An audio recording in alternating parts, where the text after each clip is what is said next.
Assalamualaikum warahmatullahi wabarakatuh. Di sini kami akan menjelaskan materi pembelajaran terkait strategi dalam mengkomunikasikan perubahan dengan anggota dari kelompok 11. Bisa di next. Kelompok 11, yang pertama ada Muhammad Khairul Yazid dengan NIM 064. Saya sendiri Aprilia Andra dengan NIM 066. Next. Materi pembelajaran hari ini yaitu yang pertama ada proses dan model komunikasi, yang kedua strategi mengkomunikasikan perubahan, yang ketiga menguraikan media dalam komunikasi. Next.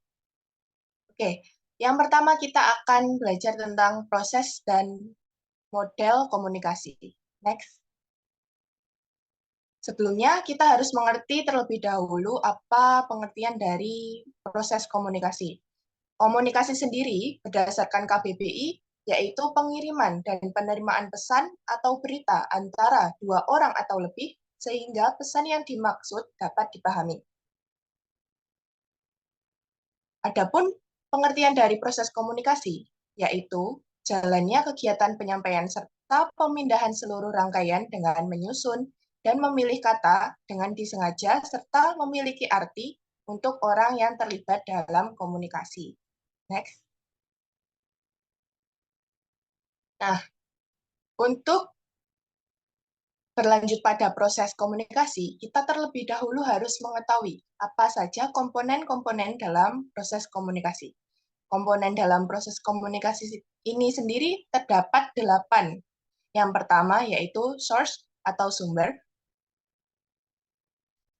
Dalam dasar penyampaian pesan yang berisikan pernyataan yang dapat memperkuat pesan tersebut. Itu adalah pengertian dari sumber. Yang kedua ada message atau pesan. Pesan merupakan suatu hal yang berisikan makna serta merupakan pemikiran dari komunikator yang selanjutnya akan saya jelaskan yang ingin diberikan kepada komunikan. Ada 2 jenis pesan yaitu verbal maupun non-verbal. Selanjutnya ada komunikator atau pengirim pesan. Komunikator adalah seseorang yang mengirim pesan yang mana dengan cara berbicara maupun menulis dalam kelompok atau perorangan maupun dalam organisasi. Yang keempat ada saluran atau media. Saluran merupakan alat yang mengantarkan pesan dalam proses komunikasi. Media tersebut dapat berupa media elektronik seperti media sosial maupun media cetak. Next. Selanjutnya, yang kelima ada komunikan. Komunikan merupakan seseorang yang menerima pesan yang disampaikan oleh komunikator, bisa dengan cara langsung maupun dengan media. Yang keenam ada efek atau hasil. Setelah menerima pesan komunikasi dari komunikator, komunikan akan memproses dengan tingkah laku dan sikap yang bisa sesuai dengan atau tidaknya yang seperti diharapkan komunikan. Hasil dari komunikasi adalah apakah sikap dan tingkah laku individu tersebut sesuai dengan yang diinginkan atau tidak. Jika sikap dan tingkah laku orang tersebut sesuai, maka komunikasi tersebut dianggap berhasil. Yang ketujuh ada feedback atau umpan balik. Apabila setelah menerima pesan, komunikan menyampaikan kembali berupa respon kepada komunikator, hal tersebut yang dimaksud dengan umpan balik. Yang terakhir, komponen terakhir yaitu noise atau gangguan. Hambatan atau gangguan tak terencana dalam proses komunikasi dapat mengakibatkan terjadinya ketidaksesuaian antara pesan yang diterima oleh penerima dengan pesan yang ingin disampaikan oleh pengirim. Next.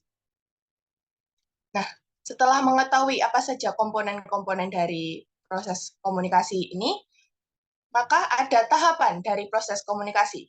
Yang pertama, komunikator menyampaikan pesan melalui media untuk disampaikan oleh komunikan yang selanjutnya mendapatkan efek. Dari efek tersebut akan menghasilkan feedback antara ya atau tidak. Nah, dari feedback tersebut, akhirnya komunikasi dapat berhasil. Next. Selanjutnya, di sini ada model komunikasi. Saya akan menjelaskan 3 model komunikasi. Yang pertama ada model komunikasi linear. Model komunikasi linear merupakan cara komunikasi yang prosesnya simple, di mana komunikasi terjadi dalam satu arah, yang mana pesan disampaikan secara langsung dari komunikator ke komunikan, yang mana proses ini komunikan tidak memberikan umpan balik dan bersifat pasif. Yang kedua ada model komunikasi interaksional. Model komunikasi interaksional merupakan model yang mengutamakan pada proses komunikasi yang dua arah di antara komunikator dan komunikan. Komunikasi dua arah artinya komunikasi dari komunikator pada komunikan serta dari komunikan kembali kepada komunikator. Proses ini menunjukkan bahwa adanya feedback dari komunikan kepada komunikator. Selanjutnya, yang ketiga ada model komunikasi transaksional. Model komunikasi transaksional melibatkan proses personal, di mana arti atau pemahaman yang diperoleh sifatnya pribadi. Pelaku komunikasi sadar ada orang lain di sekitar mereka, meskipun mereka tidak dapat mengontrol sepenuhnya bagaimana orang bereaksi. Dalam komunikasi transaksional, pesan atau respon verbal dan nonverbal dapat diketahui secara langsung, menciptakan pertukaran yang saling mempengaruhi, serta pengirim dan penerima pesan bertanggung jawab atas dampak dan efektivitas komunikasi yang terjadi. Next. Baik, selanjutnya.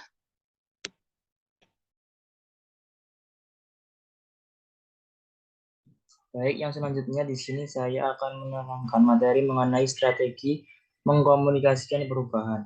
Komunikasi manajemen perubahan merupakan informasi yang disampaikan kepada pemangku kepentingan untuk memahami alasan perubahan yang dilakukan dan bagaimana perubahan tersebut akan berdampak pada mereka.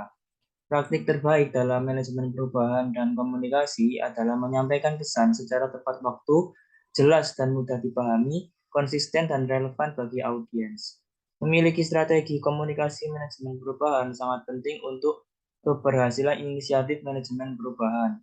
Strategi komunikasi dalam manajemen perubahan merupakan sebuah dokumen yang dapat diandalkan untuk membantu pengerjaan proses informasi mengenai apa yang harus dikirimkan, kapan komunikasi dalam perubahan itu dikirimkan, lalu bagaimana dan siapa yang harus mengirimkan mengenai perubahan tersebut.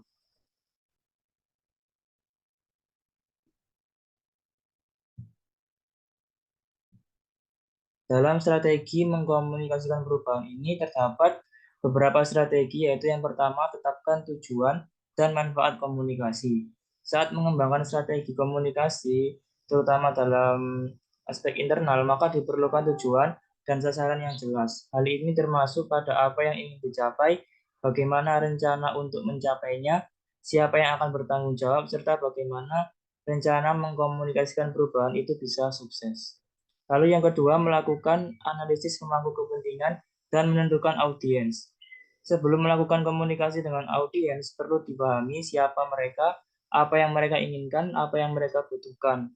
Maka hal-hal tersebut akan mempengaruhi dalam proses mengkomunikasikan perubahan. Karena dalam mengkomunikasikan perubahan itu memerlukan sebuah analisis terhadap pemangku kepentingan, apakah komunikasi perubahan tersebut didukung oleh pemangku kepentingan atau tidak.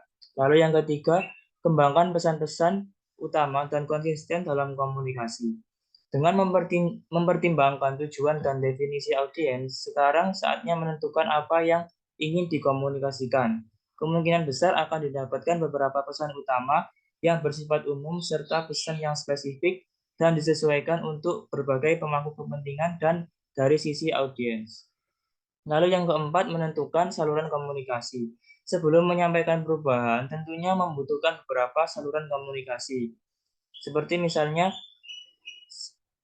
ruang meeting untuk menyampaikan komunikasi terhadap audiens. Lalu selanjutnya, mengembangkan sumber daya dan konten. Menciptakan sumber daya yang berbeda bagi audiens untuk melakukan perubahan merupakan salah satu strategi untuk kesuksesan dalam mengkomunikasikan perubahan. Lalu yang keenam ada mendapatkan dukungan kepemimpinan.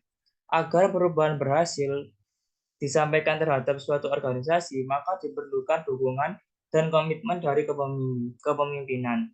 Apabila kepemimpinan tersebut tidak mendukung dalam proses implementasi komunikasi perubahan, maka komunikasi perubahan tersebut tidak dapat dilaksanakan dengan baik. Selanjutnya yaitu menyampaikan komunikasi yang berkelanjutan. Selain dikomunikasikan terhadap audiens tersebut tidak hanya sekali dua kali, namun komunikasi tersebut akan disampaikan secara berkelanjutan dan menyampaikan alasan-alasan mengapa perubahan tersebut dilaksanakan dalam sebuah organisasi. Lalu selanjutnya menyediakan mekanisme umpan balik. Saat menerapkan perubahan, tentunya penting untuk memberikan suara kepada audiens. Audiens tidak hanya mendengarkan perubahan yang disampaikan, namun audiens juga diberikan kesempatan untuk menyampaikan umpan balik apa yang akan disampaikan oleh audiens atau mungkin mereka mempunyai saran yang akan disampaikan kepada penyampai perubahan tersebut. Lalu yang terakhir dalam strategi mengkomunikasikan perubahan terdapat evaluasi dan perbaiki. Tentunya dalam menyampaikan komunikasi dalam perubahan tidak hanya disampaikan saja, namun pasti terdapat hal-hal yang dapat dievaluasi dan diperbaiki agar komunikasi perubahan tersebut dapat terlaksana dengan baik. Lalu selanjutnya di sini saya akan menyampaikan materi mengenai menguraikan media dalam komunikasi perubahan. Tentunya dalam mengkomunikasikan perubahan memerlukan beberapa media agar penyampaian komunikasi perubahan tersebut dapat terlaksana dengan efektif dan efisien. Yang pertama ada pertemuan tatap muka. Pertemuan langsung antara pemimpin organisasi atau tim perubahan dengan anggota yang memungkinkan untuk menjelaskan secara langsung tujuan perubahan dan memberikan kesempatan bagi pertanyaan dan diskusi serta membangun hubungan interpersonal yang kuat. Lalu selanjutnya, komunikasi dalam perubahan dapat disampaikan juga melalui surat atau surat elektronik atau email. Surat elektronik merupakan saluran komunikasi yang umum digunakan oleh organisasi untuk menyampaikan informasi mengenai perubahan. Lalu selanjutnya ada intranet dan situs web internal. Intranet dan situs web internal organisasi ini merupakan tempat yang baik untuk menyediakan informasi mengenai perubahan.